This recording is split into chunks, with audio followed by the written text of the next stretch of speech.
ఉన్న బంగారాన్ని విడిపించి ఆ రోజు ఆన్లైన్ రేటుకే మేము కొంటాం. Sharma gold company. నమస్కారం. సుమన్ టీవీ ప్రేక్షకులకు శ్రీ క్రోధినామ సంవత్సర ఉగాది శుభాకాంక్షలు. ఈ క్రోధినామ సంవత్సరం ద్వాదశ రాశుల వారికి ఏ రకంగా ఉండబోతుంది, ఈ ద్వాదశ రాశులలో నవనాయకులు ఎలా ఉన్నారు, ఎటువంటి ఫలితాన్ని ఇస్తున్నారు, వాటి ప్రభావం మనపై ఏ రకంగా ఉండబోతుంది, ఎటువంటి పరిహారాలు పాటించుకోవాలి, ఈ అంశాలను తెలియజేసేందుకు మనతో పాటు ఉన్నారు ప్రముఖ జ్యోతిష్య పండితులు బ్రహ్మశ్రీ నందిపట్ల శ్రీహరి శర్మ గారు.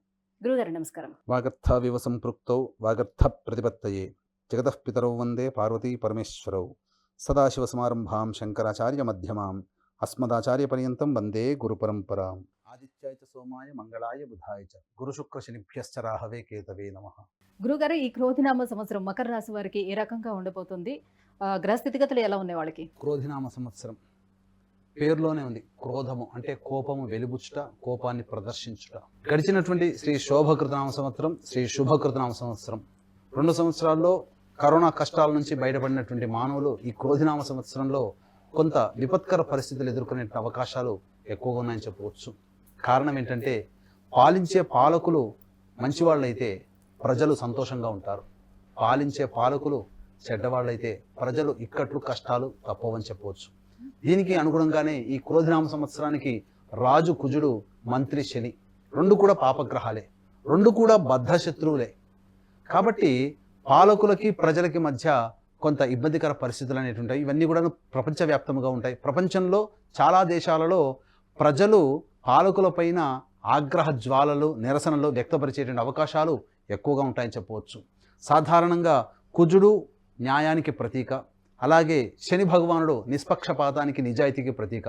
కాబట్టి న్యాయ సంబంధమైనటువంటి తీర్పుల విషయంలో కావచ్చు, సవరణలు చేసినటువంటి చట్టాల అమలు చేసేటువంటి విషయంలో కావచ్చు, న్యాయమూర్తులకి అలాగే పాలకులకి మధ్య కొంత పరస్పరమైనటువంటి విరుద్ధాలు కలిగేటువంటి అవకాశాలు ఎక్కువగా ఉన్నాయని చెప్పవచ్చు.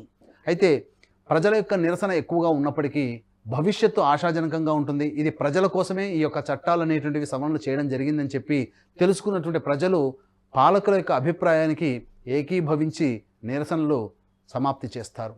ఇక మకర రాశి వారికి గమనించుకున్నట్లయితే ఈ సంవత్సరం ఆదాయం 14, వ్యయం 14, రాజ్యపూజ్యం 3, అవమానం 1. అంటే ఆదాయం 14, వ్యయం 14 అన్నప్పుడు గమనించుకోవాల్సిన అంశం ఏంటంటే, 1,00,000 రూపాయలు సంపాదించారనుకోండి, 1,00,000 రూపాయలు కూడా ఖర్చు అయిపోతాయి. దీన్ని బట్టి మనం అర్థం చేసుకోవాల్సింది ఏంటంటే, సంపాదనకి తగ్గట్టుగా సమానంగా ఖర్చు కాకుండా ఖర్చుని ఎంత తగ్గించుకొని భవిష్యత్తులో సేవ్ చేసుకోగలుగుతామని చెప్పి మనకు ఈ యొక్క పట్టిక ద్వారా తెలియజేస్తుంది. కాబట్టి సేవ్ చేసుకోవడానికి ప్రయత్నం చేయండి.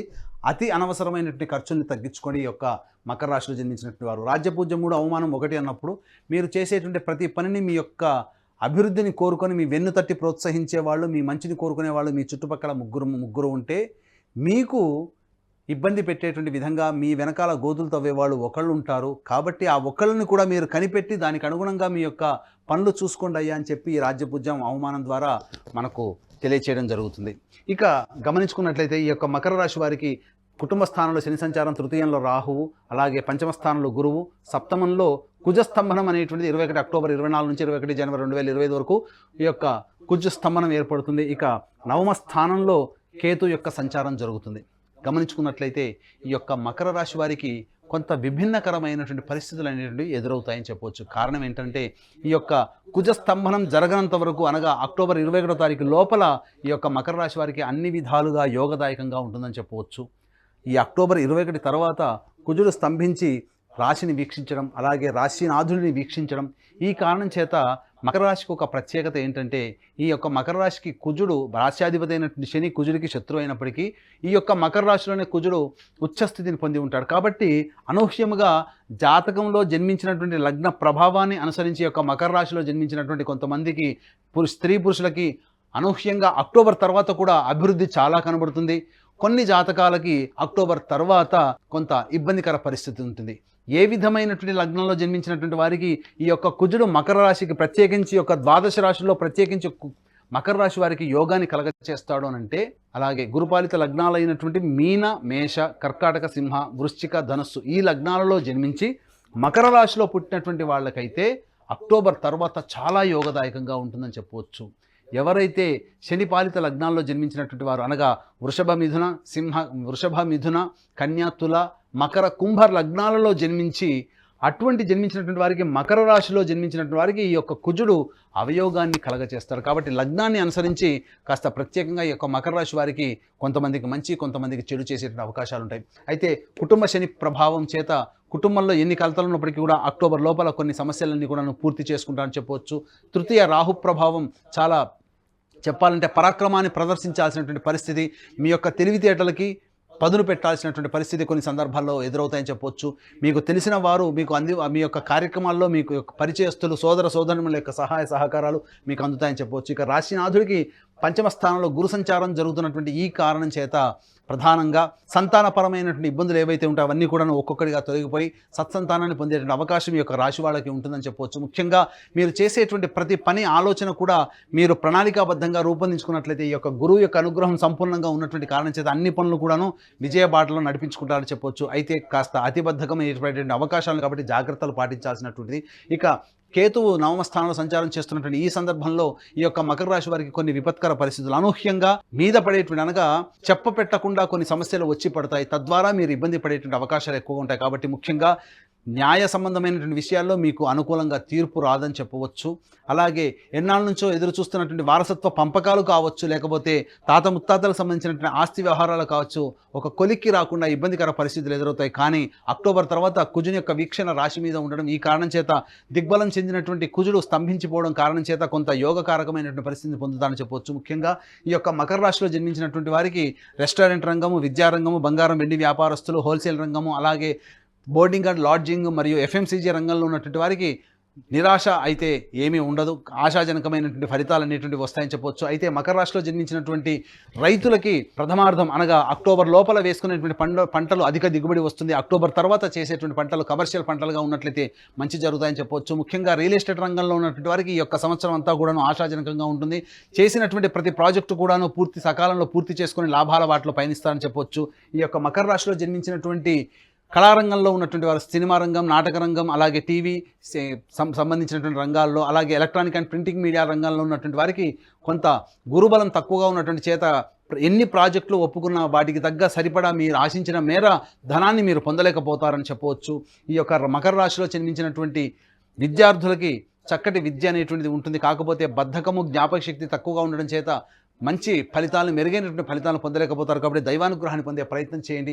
ఏది ఏమైనప్పటికీ కూడా 21 అక్టోబర్ నుంచి అనుకూలము సమయం లేని కారణం చేత ఇబ్బందికర పరిస్థితులు ఈ మకర రాశిలో జన్మించినటువంటి వ్యక్తులకి అక్టోబర్ లోపల రాజకీయ రంగంలో ఉన్నటువంటి వారికి అక్టోబర్ లోపల విజయాన్ని పొంది దానికి తదనుగుణంగా మీరు కనుక ప్రయత్నాలు ప్రారంభించినట్లయితే మీకు మంచి మంత్రి పదవి కూడా లభించేటువంటి అవకాశాలు ఎక్కువగా ఉన్నాయని చెప్పొచ్చు.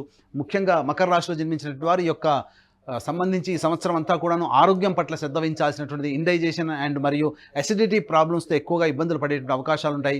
ఈ యొక్క మకర రాశిలో జన్మించినటువంటి వారికి సాధారణంగా మోకాళ్ళ నుంచి పాదాల వరకు బలహీనం అయిపోవడము, మోకాళ్ళ నొప్పులు ఎక్కువగా ఉండడం అనేటువంటిది జరిగే అవకాశాలు ఎక్కువగా ఉంటాయని చెప్పవచ్చు. ముఖ్యంగా గమనించుకున్నట్లయితే ఈ యొక్క మకర రాశిలో జన్మించినటువంటి వారికి శని బలహీనుడైనటువంటి కారణం అనగా శని మౌఢ్యం 23 ఫిబ్రవరి 2025 నుంచి 29 మార్చి 2025 వరకు శని బలహీనమైనటువంటి కారణం చేత మీరు పరాక్రమం తగ్గిపోతుంది, మీ మీద మీకే ఆత్మవిశ్వాసం తగ్గిపోతుంది, మీరు ఏ పని చేయలేము, ఇది నా వల్ల కాదేమనేటువంటి యొక్క పరిస్థితి మీకు అనగా మీ యొక్క భవిష్యత్తు ఆందోళనకరంగా మిమ్మల్ని మానసికంగా చికాకు పెట్టేటువంటి విధంగా ఉంటుంది. కాబట్టి ఆ సమయంలో ఎటువంటి నిర్ణయాలు తీసుకోకపోవడమే చాలా మంచిదని గమనించవచ్చు. ముఖ్యంగా గమనించుకున్నట్లయితే ప్రధానంగా మీ యొక్క జీవితం భవిష్యత్తు ఆనందంగా ఉండడానికి చేసుకునేటువంటి నిర్ణయాలన్నీ కూడా దసరా లోపల చేసుకునే ప్రయత్నం చేయండి. తద్వారా దసరా తర్వాత వచ్చే ఇబ్బందులన్నీ కూడాను అధిగమించగలుగుతారు.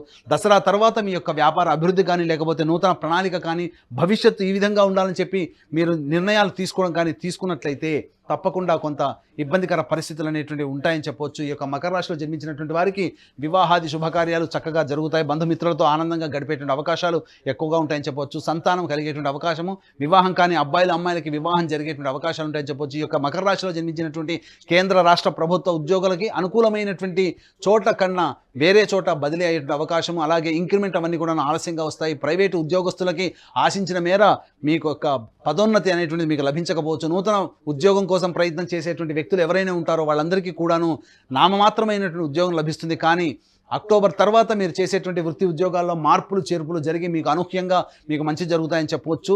ఏదైనా కంపెనీలో పనిచేస్తున్నటువంటి వాళ్ళకి నూతన ఉద్యోగం మారాలి అనుకుంటే దసరా లోపల మారే ప్రయత్నం చేయండి. దసరా తర్వాత గ్రహం యొక్క ప్రభావం అనుకూలంగా లేని కారణం చేత మీకు ఇబ్బందికర పరిస్థితులు ఎదురవుతాయని చెప్పవచ్చు.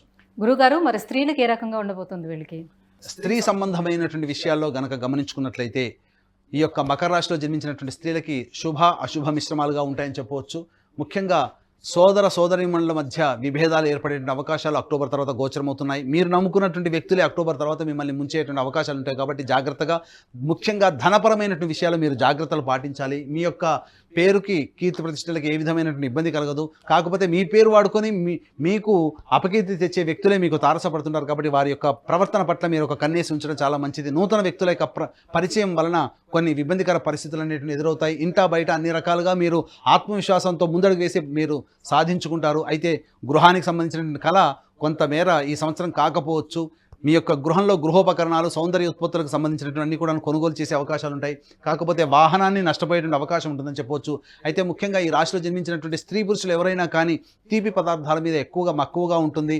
అంతేకాకుండా ఈ సంబంధించినటువంటి మకర రాశి వారికి వెయిట్ గెయిన్ అవుతారు. కాబట్టి డైట్ కంట్రోల్ కనుక చేసుకున్నట్లయితే చాలా మంచిదని చెప్పవచ్చు. ఈ యొక్క ఏ వ్యక్తికైనా కానీ నవగ్రహాలు సంపూర్ణంగా అనుగ్రహించాలి. నవగ్రహాల యొక్క అనుగ్రహం ఉంటేనే ఈ యొక్క విపత్కర పరిస్థితుల నుంచి ప్రతి మనిషి కూడాను బయటపడతాడు. కాబట్టి ఈ సంబంధించి నవగ్రహాల టెంపుల్స్ అయినటువంటి తమిళనాడుకి కుంభకోణానికి దగ్గరలో ఉన్నటువంటి నవగ్రహ దేవాలయాల్లో ప్రతి గ్రహానికి అభిషేకం మీ గోత్రనామాలతో జరుగుతుంది. అలాగే వివాహం కానటువంటి అబ్బాయిలకి అమ్మాయిలకి మరియు అనారోగ్య సమస్యలకి, జటిలమైనటువంటి సమస్యల పరిష్కారానికి, ముఖ్యంగా మకర రాశిలో జన్మించినటువంటి స్త్రీ పురుషులకి ఏలిన నాటి శని ప్రభావం ఉంది. కాబట్టి శనిదోష నివారణార్థమై హోమాలు, 9 గ్రహాల టెంపుల్స్లో మీ గోత్రనామాలతో 9 గ్రహాలకి అభిషేకాలు మరియు హోమాది 9 గ్రహాల హోమాలు అనేటువంటి ఈ సంవత్సరం జూన్ నెల మరియు జనవరి నెలలో చేయించాలనేటువంటి సంకల్పం చేయడం జరిగింది. కాబట్టి అవకాశం ఉన్న వాళ్ళు ఈ యొక్క కార్యక్రమ తదనంతరం కాంటాక్ట్ చేసి పూర్తి వివరాలు తెలుసుకోవచ్చు. అలాగే గమనించుకున్నట్లయితే తండ్రి వైపు 7 తరాలు, తల్లి వైపు 4 తరాల్లో ఏవైనా దుర్మరణాలుగా road accident, fire accident, suicide attempt, నదిలో బావిలో పడి చనిపోవడం, ఇంట్లోంచి వెళ్ళిపోవడం, లివర్ ఫెయిల్, కిడ్నీ ఫెయిల్, క్యాన్సర్తో చనిపోవడం, పెళ్లి కాకుండా చనిపోవడం, 60 సంవత్సరాల లోపల ఏ విధంగా చనిపోయినా, మీ కుటుంబంలో సభ్యులు కులాంతర మతాంతర వివాహాలు చేసుకున్నా, వివాహాలు ఆలస్యమైన, సంతానం కలగకపోయినా, దాంపత్య విభేదాలు ఉన్నా, ఇవన్నీ కూడాను పితృదోషాలు అని అంటారు. కాబట్టి ఇటు పితృదోష నివారణార్థమై ప్రతి నెల మా పీఠమాధ్వర్యంలో పితృదోష నివారణ పూజల హోమాలు అనేటువంటి జరిపించడం జరుగుతుంది. కాబట్టి ఈ కార్యక్రమ తదనంతరం కాంటాక్ట్ చేసి పితృదోష నివారణ పూజలో కూడా మీరు పాల్గొనవచ్చని చెప్పవచ్చు. గురుగారు, మరింత శుభ ఫలితాలను పొందేందుకు ఏ దైవారాధన చేసుకోవాలి, ఎలాంటి పరిహారాలను ఇంకా వీళ్ళు పాటించాలి? గురువారము శనివారము నవగ్రహాల చుట్టూ శివాయ నమః అంటూ 27 ప్రదక్షిణలు చేసిన తర్వాత విభూతిని నీటిలో కలిపి ఆ నీటితో ఈశ్వరునికి అభిషేకం చేసి మారేడు దళాలతో అర్చన చేసినట్లయితే, ఈ విధంగా 16 గురు శనివారాలు చేసినట్లయితే మీకున్నటువంటి సమస్యలన్నీ పరిష్కారం అవుతాయి. అలాగే ఈ యొక్క మకర రాశి వారు ఏదైనా సమస్య వచ్చినప్పుడు ఆ సమస్య పరిష్కారం కోసం ప్రతిరోజు కూడా స్నానం ఆచరించిన తరువాత సూర్యాష్టకం 6 సార్లు పారాయణం చేసి కాలభైరవాష్టకాన్ని 27 సార్లు పారాయణం చేయండి. ఆ విధంగా 27 రోజుల పాటు చేయండి. మీకున్నటువంటి సమస్య పరిష్కారం అవుతుందని చెప్పవచ్చు. గురుగారు, మకర రాశి వారికి ఈ క్రోధినామ సంవత్సరం ఏ రకంగా ఉండబోతుంది, ఏ దైవారాధన చేసుకోవాలనే విషయాన్ని తెలియజేసినందుకు ధన్యవాదాలండి. సర్వం శ్రీ ఉమామహేశ్వర పరబ్రహ్మార్పణమస్తు.